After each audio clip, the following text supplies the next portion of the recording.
नमस्कार, आप देख रहे हैं आज तक। दोपहर के 2 बज गए हैं। न्यूज रूम लाइव में आप सभी का बहुत स्वागत है। आपके साथ मैं हूं शुभांकर मिश्रा। हम बात करेंगे राहुल गांधी की ईडी में पेशी को लेकर, क्योंकि आज तीसरा दिन है। एक तरफ अंदर कानूनी सवाल जवाब चल रहे हैं, तो बाहर कांग्रेस कार्यकर्ताओं ने शक्ति प्रदर्शन किया है। थोड़े बवाल की तस्वीरें भी आई हैं। आशुतोष। बिल्कुल शुभांकर, बहुत स्वागत है आप सभी का। मैं आपके साथ आशुतोष चतुर्वेदी। इस बड़ी राजनीतिक घटनाक्रम पर, इस खबर पर लगातार हमारी नजर बनी हुई है। साथ ही आपको बताएंगे कांग्रेस की महिला विंग ने कैसे पुलिस के साथ दो हाथ किया, और इसके साथ ही कांग्रेस के तमाम बड़े नेता तपती दोपहरी में किस तरह से सड़क पर उतर आए। पूरी खबर आप सभी तक पहुंचाएंगे। आगे बढ़ते हैं। राजीव। नमस्कार, मैं हूं आपके साथ राजीव ढोंडियाल। तो ईडी के सामने राहुल गांधी से पूछताछ, राहुल गांधी की पूछताछ। ऐसे में कांग्रेस एकजुट नजर आ रही है, लेकिन क्या ये एकजुटता कारगर साबित हो पाएगी और क्या इससे कांग्रेस में नई जान फूकेगी? इस पर भी होगी बात। अर्पिता। साथ ही साथ बात होगी कि किस पर एफआईआर दर्ज हुई है, साथ ही साथ कौन और प्रोटेस्ट तेज करने की बात कर रहा है, ये भी आपको बताएंगे कि किस तरीके की कांग्रेस की योजना है आज शाम की और कल की, ये भी आपको बताएंगे। सईद। बहुत धन्यवाद अर्पिता जी। नमस्कार, आपके साथ मैं हूं Sayeed Ansari. News room live की शुरुआत एक बार फिर से बड़ी खबर के साथ। बड़ी खबर यह है कि राहुल गांधी से ईडी यानी कि प्रवर्तन निदेशालय की पूछताछ फिर से शुरू हो गई है। ये तीसरा दिन है। आज लगातार तीसरे दिन ईडी यानी कि प्रवर्तन निदेशालय राहुल गांधी से पूछताछ कर रहा है। 2 घंटे हो चुके हैं। 2 घंटे से पूछताछ चल रही है।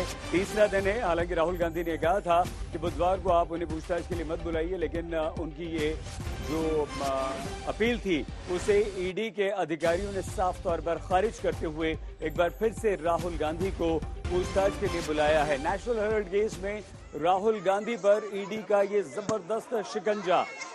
कांग्रेस के नेता कार्यकर्ता सड़कों पर अपने नेता के समर्थन में धरना प्रदर्शन कर रहे हैं, तो राहुल गांधी से ईडी के सख्त सवालों का दौर लगातार जारी है।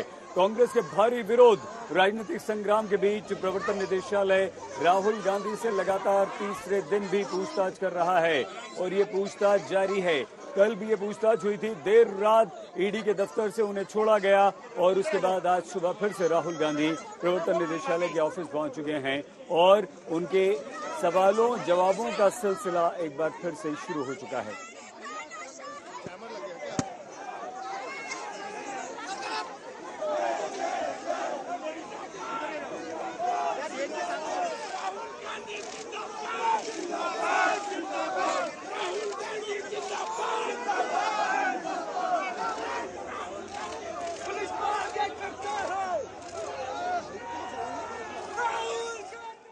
धरना प्रदर्शन, शोर शराबा, हिंसा और ईडी के सवाल।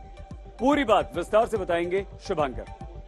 बिल्कुल सही। अब आपको बता दें कि आज राहुल गांधी की पेशी का तीसरा दिन है और लगातार सवाल जो है पूछे जा रहे हैं। पहले दिन 8.5 घंटे की पूछताछ होती है, जिसमें 3 घंटे शुरुआत में पूछताछ होती है, सेकेंड हाफ में 5.5 घंटे की पूछताछ होती है। दूसरे दिन की अगर बात की जाए तो 4 घंटे पहले राउंड में और उसके बाद तकरीबन 6 घंटे सेकेंड राउंड में पूछताछ होती है। कुल मिलाकर दूसरे दिन 10 घंटे की पूछताछ होती है।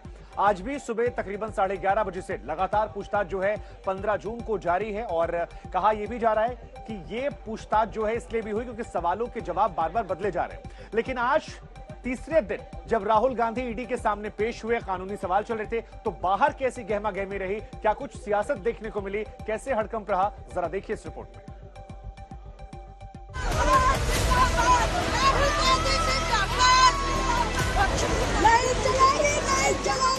राहुल गांधी से पूछताछ पर कांग्रेस पार्टी की ये मोर्चाबंदी आज कुछ अलग ही अंदाज में नजर आई। राहुल गांधी ईडी के सवालों का जवाब देने घर से निकलते उससे पहले ही नेता कार्यकर्ता अग्रिम मोर्चे पर तैनात हो गए।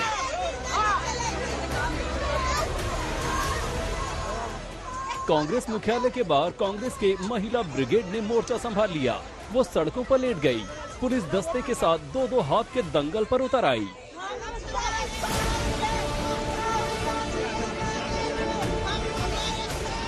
कांग्रेस से ऐसी तस्वीरें लंबे अरसे बाद दिखाई दे रही हैं। अपनी पार्टी, अपने नेता के साथ खड़े दिखने का ये इरादा लंबे समय बाद दिख रहा है। महिला पुलिस को कांग्रेस के इन महिला कार्यकर्ताओं को काबू में करने में खासी मशक्कत करनी पड़ी।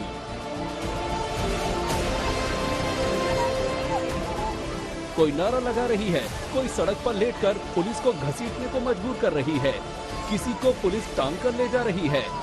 किसी ने हाथ में भी राहुल गांधी का पोस्टर उठाए हुए है, तो कोई पुलिस से सीधी भिड़ंत में जुटा है। भीड़ के बीच कांग्रेस प्रवक्ता रागिनी नायक पुलिस से यूं भिड़ गई।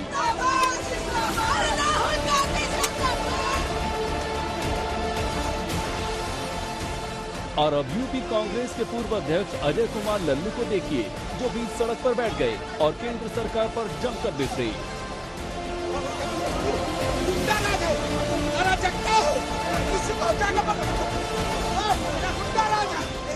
इस विरोध में आखिरी पांच के कार्यकर्ता हैं, तो अग्रिम पंक्ति के नेता भी। खबर आई कि दिल्ली पुलिस कांग्रेस मुख्यालय में दाखिल हो गई है, तो पार्टी के बड़े नेताओं ने बड़ी मुखरता से इसका विरोध किया। ये तो आप देख रहे हैं कांग्रेस कार्यकर्ता तानाशाही की चरम सीमा पर पहुंच चुके हैं। ये क्या चाहते हैं ये पता नहीं। ये क्या बनाना रिपब्लिक बन गया क्या यहाँ ये क्या हमारे प्रजातंत्र की कोई कुछ बचे नहीं। ईडी दफ्तर के बाहर भी कांग्रेस के कार्यकर्ताओं ने जमकर बवाल काटा। वहां भी पुलिस से दो हाथ की नौबत आ गई। इस वक्त ईडी के बाहर की तस्वीर क्या है, यहाँ पर देखिए किस तरीके से जो पुलिस है वो यहाँ पर जो कांग्रेस के कार्यकर्ता है, राहुल गांधी के समर्थक हैं, उनको पकड़ के लेके जा रही है। आप देखिए यहाँ पर जो समर्थक हैं वो सड़क पर सीधा बैठ गए हैं और बैठने के बाद वो जो पुलिस वाले देखिए यहाँ पर जो पुलिस वाले हैं वो जबरदस्ती उन्हें घसीटते हुए लेकर जा रहे हैं। यहाँ पर जो तस्वीरें हैं, कल भी हमने देखा था कि पुलिस और जो समर्थक है उनके बीच में मुठभेड़ हुई थी। आज भी लगभग वैसी ही तस्वीरें दिखाई दे रही है कि कांग्रेस राहुल गांधी से ईडी की पूछताछ को राजनीतिक औजार के तौर पर इस्तेमाल कर रही है। विरोध ईडी का हो रहा है, लेकिन मकसद कांग्रेस में नई जान फूंकना है। अशोक सिंघल के साथ मुनीष पांडे, दिल्ली आज तक। करप्शन, पेशी, उसके बाद सियासत, प्रदर्शन और हंगामा, कुल मिलाकर ये तस्वीरें यही कहती हुई। आज तो बिल्कुल शुभांकर, और इसके साथ ही बंद कमरे में पूछताछ, सवाल जवाब, सवालों की झड़ी और बाहर विरोध प्रदर्शन। सुप्रिया भारद्वाज हमारी सहयोगी, हमारी संवाददाता कांग्रेस दफ्तर से जुड़ रही हैं ज्यादा जानकारी के साथ। सुप्रिया, इस वक्त किस तरह की तस्वीरें आप देख पा रही हैं? पुलिस किस तरह से मुस्तैद है और क्या अभी घमासान जारी है, क्योंकि राहुल गांधी अंदर हैं और बाहर उनके नेता प्रदर्शन कर रहे हैं? देखिए, जो आज यहाँ पर हुआ है, जहाँ कांग्रेस मुख्यालय पे है, वो अनप्रेसिडेंटेड है। कांग्रेस पार्टी कह रही है कि जो दिल्ली पुलिस है उनके जो ऑफिशियल्स है वो यहाँ तक, जो आपको दिख रहा है जहाँ पे झंडा लगा हुआ है, यहाँ तक पहुंच गए थे। आप देख सकते हैं यहाँ पर जो है पार्टी के नेता और कार्यकर्ता सत्याग्रह मोड में बैठे हुए थे और यहाँ पे पार्टी के 3 वरिष्ठ नेता मौजूद हैं। गोविंद सिंह डोटासरा जी हमारे साथ हैं, जो कि राजस्थान के पीसीसी अध्यक्ष हैं। 2 सांसद है राज्यसभा की, अमीबेन याग्निक जी, और साथ में रंजीत रंजन जी। मैम, आखिर हुआ क्या? आप लोग कह रहे हैं कि पुलिस अंदर एंटर हुई है और दिल्ली पुलिस कह रही है ऐसा कुछ हुआ ही नहीं। देखिए, दिल्ली पुलिस क्या बोलेगी, ऊपर से आला कमान का जो हुक्म है उसकी तालीम करते हैं। हमारे पास विजुअल है, आप विजुअल देखिए, पूरे वीडियो देखिए। वीडियो देख के भी दिल्ली पुलिस कहेगी कि हम नहीं घुसे, क्योंकि उसको ऊपर से मार पड़ रही है, तो वो हमारे साथ क्यों रहेगा? ईडी हुक्म की तालीम कर रहा है, सीबीआई हुक्म की तालीम कर रही है, लेकिन अब पूरा देश देख रहा है, पूरा देश देख रहा है कि किस तरह से आप जाति कर रहे हो। हम लोग को शांतिपूर्वक धरना भी नहीं करने दे रहे हो। हमारे नेताओं को आपने घरों में नजरबंद कर लिया है। हमारे पीसीसी अध्यक्ष, विधायकों, मंत्रियों, मुख्यमंत्रियों और सांसदों को भी आप जिस अभद्र तरीके से व्यवहार कर रहे हो, घसीट के लेके जा रहे हो, हमारी महिला अध्यक्ष को आप घसीट के लेके गए हो, ये पूरी दुनिया देख रही है। आप स्टेटमेंट क्या दे रहे हैं, अब उससे हम लोगों को फर्क नहीं पड़ता।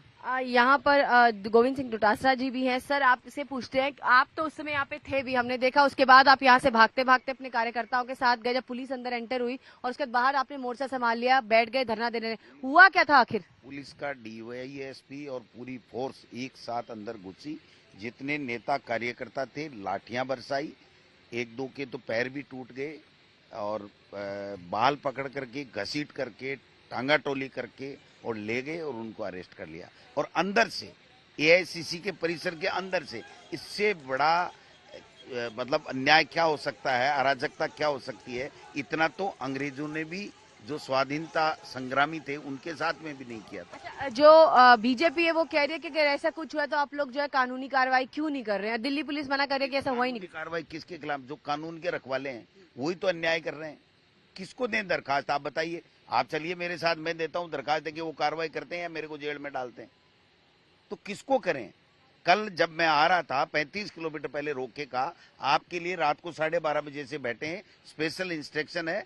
तो मैंने कहा क्या आपातकाल है? बोले आपके लिए तो आपातकाल ही है, आप नहीं जा सकते। तो ये स्थितियां बनी हुई है। आज किसको दें हम दरखास्त, आप बताइए?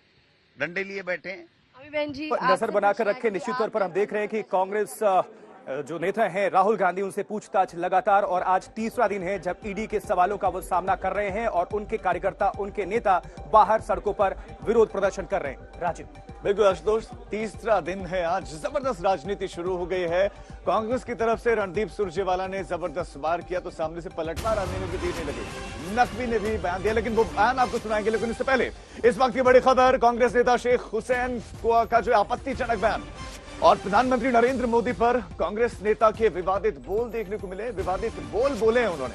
नागपुर में कांग्रेस नेता के आपत्तिजनक बोल, प्रधानमंत्री नरेंद्र मोदी के खिलाफ ये आपत्तिजनक शब्दों का इस्तेमाल किया गया। जो 70 साल में कांग्रेस ने कमाया उसे बेच रहे हैं मोदी, ये कांग्रेस नेता के बोल हैं। सोनिया राहुल को कुछ हुआ तो देश में आग लगेगी, ये बयान दिया है कांग्रेस नेता ने कि अगर सोनिया राहुल को कुछ हुआ तो देश में आग लगेगी। शेख हुसैन क्या कुछ उन्होंने कहा, सुनाते हैं आपको।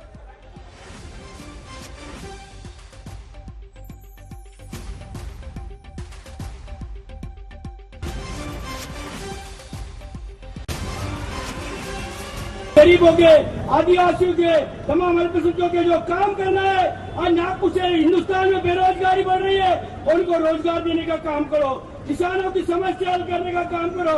जो काम करना है वो छोड़कर ये फालतू के काम करना बंद करो, नहीं तो नरेंद्र मोदी तेरा वही हाल होगा। फिर आप क्या बोलेंगे कि जैसे मौत होती है ऐसे नरेंद्र मोदी की मौत होगी। गरीबों के, आदिवासियों के, तमाम हमारे साथ हमारे सहयोगी इस वक्त जुड़ चुके हैं। साहिल, इस तरीके का बयान और उसके बाद वहां कहा जा रहा है 2 मंत्री भी बैठे थे, उनके सामने इस तरीके का बयान दिया गया है। क्या साबित करना चाह रहे थे इस बयान को देने से? देखिए, ये कहना तो बड़ा मुश्किल है कि वो क्या साबित करना चाह रहे थे इस तरीके का बयान देकर। ये प्रोटेस्ट चल रहा था सोमवार को, जब पहले दिन राहुल गांधी को बुलाया गया था इन्फोर्समेंट डायरेक्टरेट के दफ्तर में। उस वक्त जो मुंबई और नागपुर में कांग्रेस के नेताओं ने प्रोटेस्ट किया, उसके मद्देनजर जो प्रोटेस्ट हो रहा था वहां पर नागपुर में कांग्रेस के महाराष्ट्र गवर्नमेंट में शामिल 2 बड़े नेता, उनके नेतृत्व में ये प्रोटेस्ट हो रहा था। जिन नेता की हम बात कर रहे हैं वो शेख हसन 15 साल पहले कांग्रेस के वहाँ के लोकल डिस्ट्रिक्ट प्रेसिडेंट है और आज की तारीख में उनके पास कोई पद तो है नहीं, लेकिन वो इस प्रोटेस्ट में शामिल हुए थे और स्टेज पर चढ़कर उन्होंने वहाँ पर भाषण दिया है। प्रोटेस्ट के समय जिस तरीके के शब्दों का इस्तेमाल किया गया था, वहाँ पर आइडियली अगर देखा जाए तो कांग्रेस के बड़े नेता वहाँ पर जो मौजूद थे वो उनको रोक सकते थे, लेकिन उनको वहाँ पर रोका नहीं गया। और ये क्योंकि ये पब्लिक प्रोटेस्ट था, इसके वजह से इस तरीके का बयान जो बयान आया है पब्लिक डोमेन में, वो काफी आपत्तिजनक जताया जा रहा है। हालांकि इस बयान को लेकर महाराष्ट्र के कांग्रेस के किसी भी नेता ने अब तक कोई भी टिप्पणी नहीं की है, ना ही कोई इस पर स्टेटमेंट भी दिया गया है, लेकिन काफी आपत्तिजनक बयान जरूर इसको कह सकते हैं कि एक पब्लिक प्रोटेस्ट में इस तरीके का बयान देना किसी भी नेता के खिलाफ, किसी भी व्यक्ति के खिलाफ, ये काफी अचरज की बात है।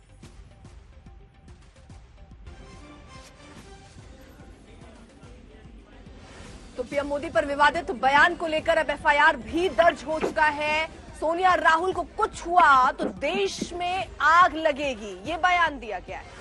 और आइए अर्पिता जी, इस वक्त शहजाद पूनावाला जी बीजेपी प्रवक्ता हमारे साथ जुड़ चुके हैं। शहजाद जी, ये बयान और जिसमें जो भाषा का इस्तेमाल किया गया है, आपकी प्रतिक्रिया उस पर?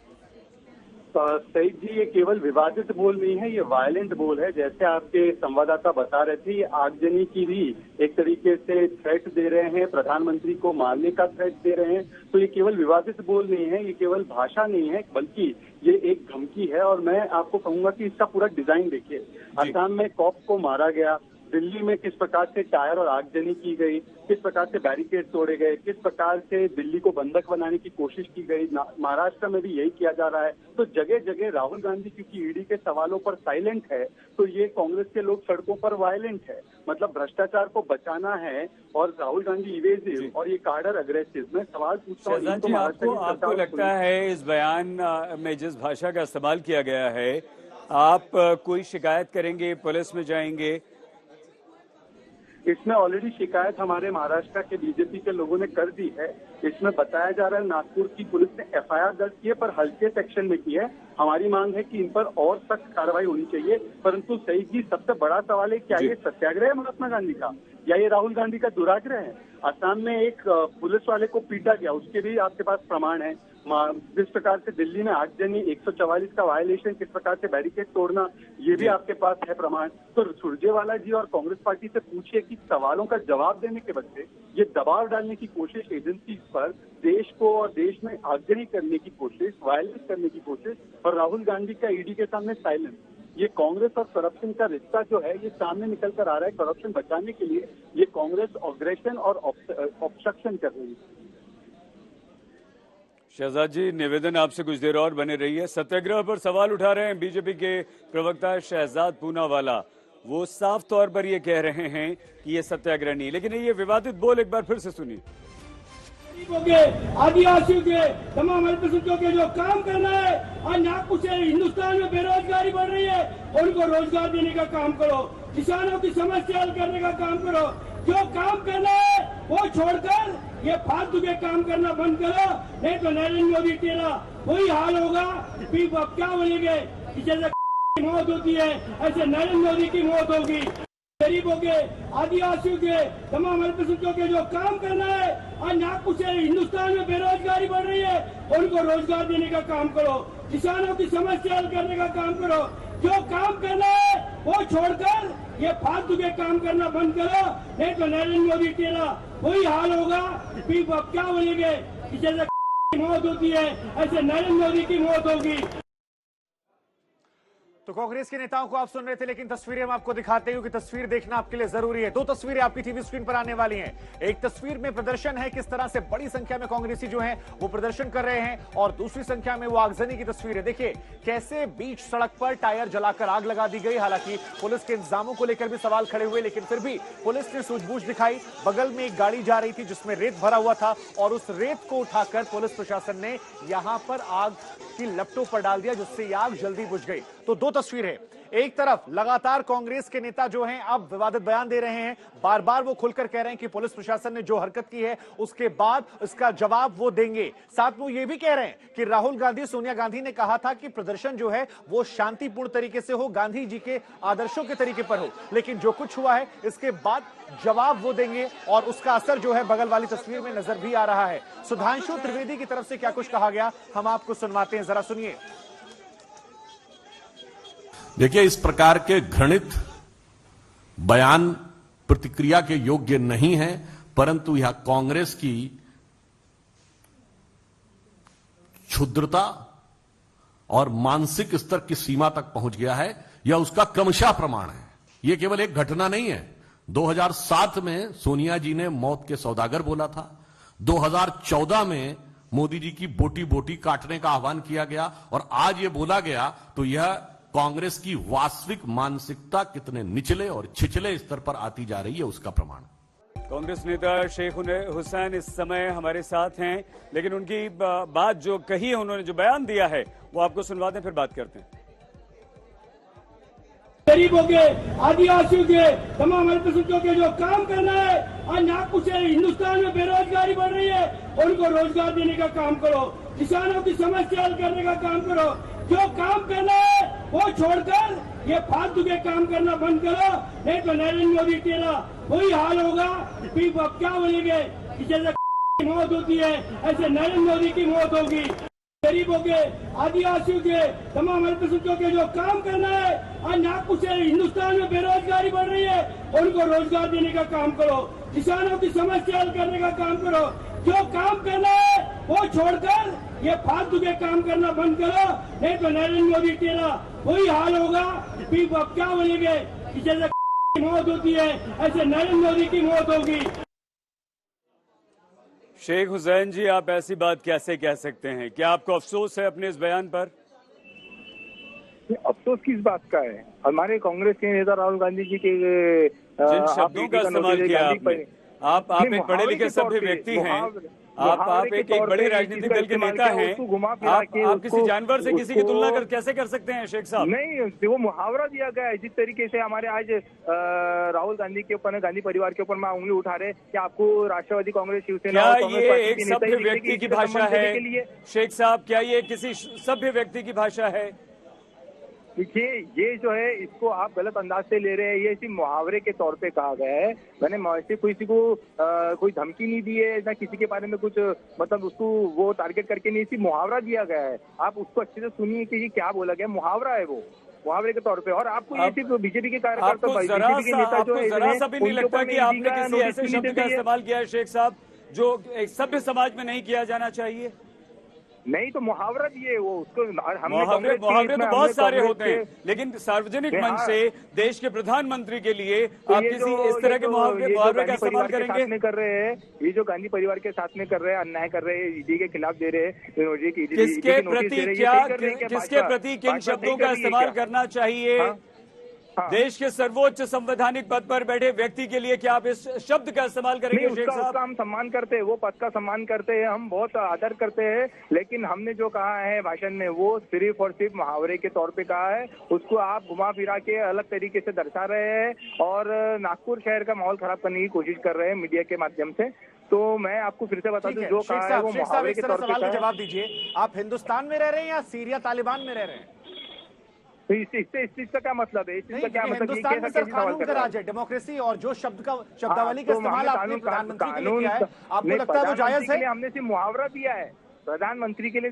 हमने आपकी मौत की कार्रवाई करना मुहावरा की कहा मुहावरा है सर? आपकी पार्टी दिन रात गांधी के आदर्शों पर चलने की बात करती है। दिया गया है, इसको आप गलत तरीके से दिखा रहे हैं। इसको सिर्फ हमने मुहावरा बोला है। आपने क्या बोला था आपको याद है? वो हम चला भी नहीं सकते पूरी बयान सर, उसे में बीप करके चलाना पड़ रहा है। वो इतना घिनौना बयान है, इतना गंदा बयान है। अभी भी आपको उस पर शर्म नहीं है? अभी भी मौका है सर, आप टीवी पर चाहें तो माफी मांग सकते हैं, अपने बयान पर खेद जता सकते हैं। शेख साहब एक बार फिर से सुनवाते हैं, प्रधानमंत्री को लेकर कैसे अभद्र टिप्पणी का इस्तेमाल किया गया है। उस पार्टी के ये नेता हैं जो दिन रात गांधी के आदर्शों की बात करती है, सुनिए जरा।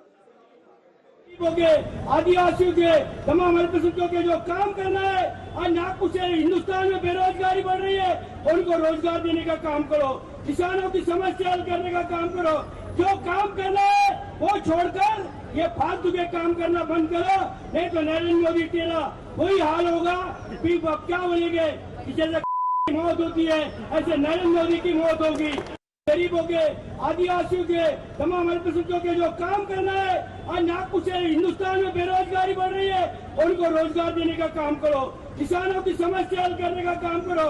जो काम करना है वो छोड़कर ये फालतू के काम करना बंद करो, नहीं तो नरेंद्र मोदी तेरा वही हाल होगा। क्या बोलेंगे कि जैसे मौत होती है ऐसे नरेंद्र मोदी की मौत होगी।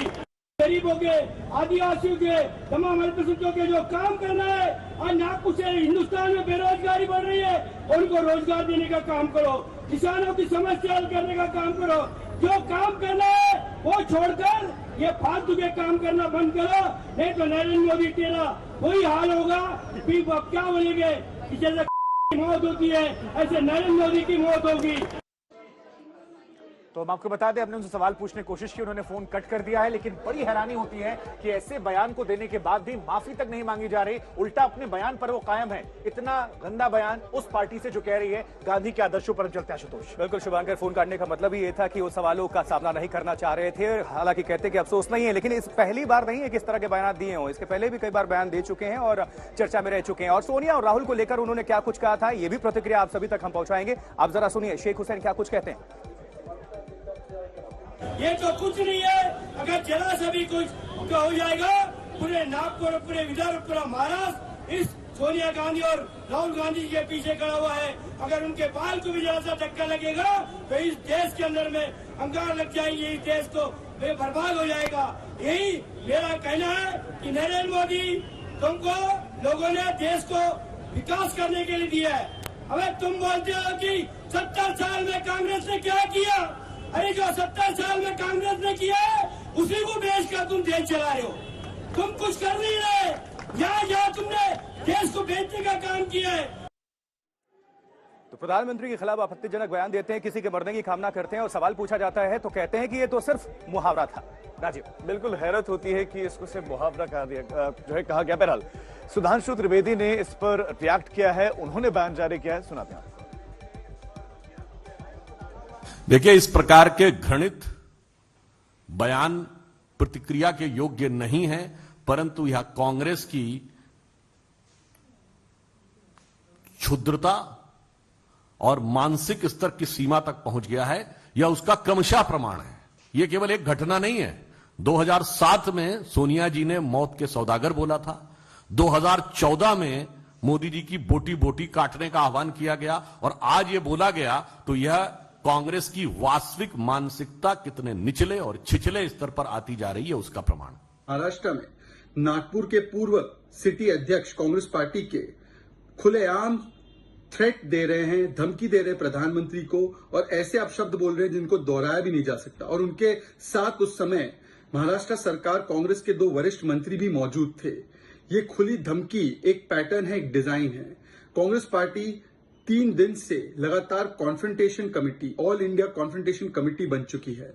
सड़कों पर वायलेंस कर रही है, आगजनी कर रही है, टायर जला रही है, असम में पुलिस को मार रही है, बैरिकेड तोड़ रही है, किस प्रकार से हुड़दंग मचा रही है, दिल्ली को पूरा बंधक बना दिया है, मुंबई की सड़कों को जाम करने की कोशिश कर रहे हैं, और महाराष्ट्र में जिस प्रकार से प्रधानमंत्री मोदी को ओपन थ्रेट दिया जा रहा है, धमकी दी जा रही है, इसके खिलाफ क्या महाराष्ट्र की पुलिस कार्रवाई करेगी?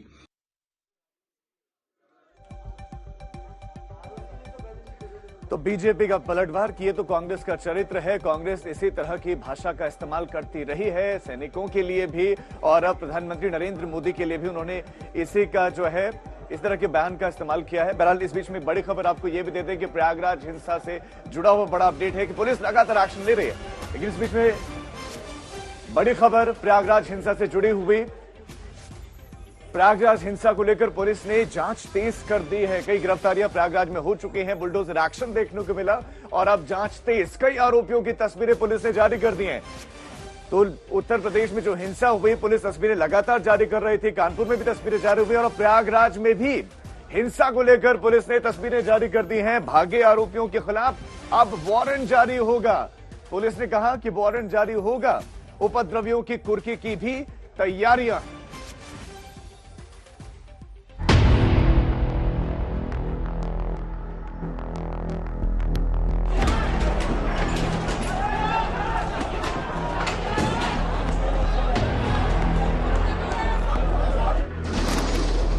कि इस बार मैंने बच्चों और खवातीन को भी बुलाया है। पहले 3 जून, फिर 10 जून और अब 17 जून।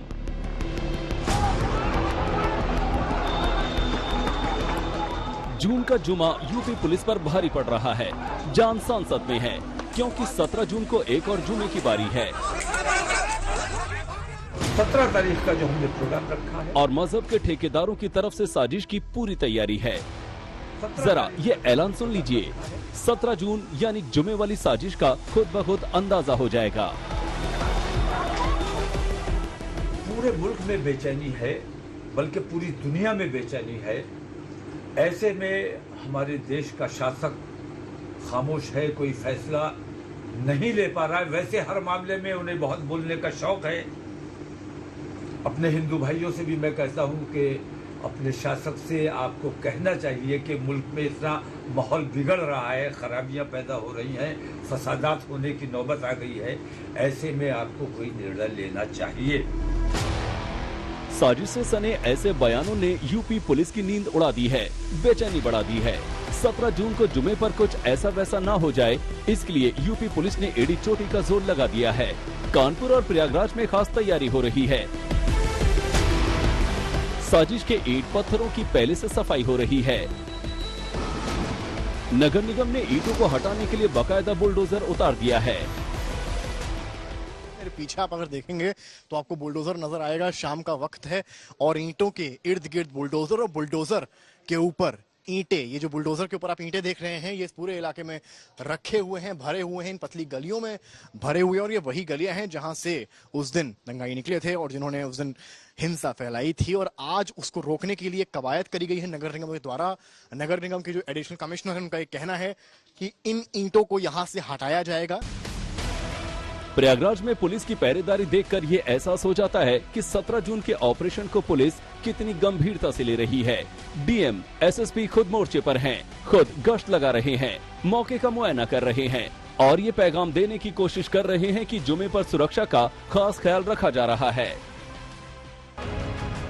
प्रयागराज की पुलिस ने बाकायदा अपील जारी की है। सोशल मीडिया पर भड़काने वाले मैसेज से लोगों को दूर रहने को कहा है।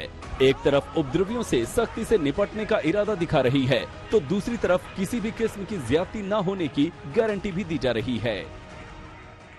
पैरेलल में हम अपनी तैयारियां भी कर रहे हैं कि आने वाले फ्राइडे पर फिर से कोई शरारती तत्व उपद्रव न मचा सके और हमें तमाम छोटे छोटे लड़कों पर और लोगों पे मुकदमा दर्ज करने की नौबत ना आए, उसको प्रिवेंट करने के लिए हम न केवल अपना डिप्लॉयमेंट मजबूत कर रहे हैं बल्कि मानिंद लोगों से, धर्मगुरुओं से अभी भी हमारी संवाद की स्थिति बनी हुई है। लगातार संवाद किया जा रहा है कि उनको समझाइए कि ये काम ना करें, अदरवाइज नुकसान कुल मिलाकर उन्हीं लोगों का होता है जो ऐसा काम करते हैं। तो उससे बचने के लिए उनको बराबर उनको सलाह भी दी जा रही है, उनसे वार्ता भी की जा रही है, उनकी मदद भी मिल रही है और सबको ये बताया गया है कि किसी बेकसूर की गिरफ्तारी कतई नहीं होगी। प्रयागराज पुलिस कमर कस चुकी है। 17 जून का जुमा खामोशी और शांति से गुजर जाए, इसकी भरसक कोशिश हो रही है। लेकिन फिलहाल प्रयागराज के इस अटाला इलाके से अमन चैन तो दूर ही दिख रहा है। गलियां सूनी हैं, बाजारों में सन्नाटा है, घरों पर ताले हैं और आने वाले दिनों में क्या होगा, इसे लेकर आशंका और अंदेशा है। समर्थ श्रीवास्तव, प्रयागराज, आज तक।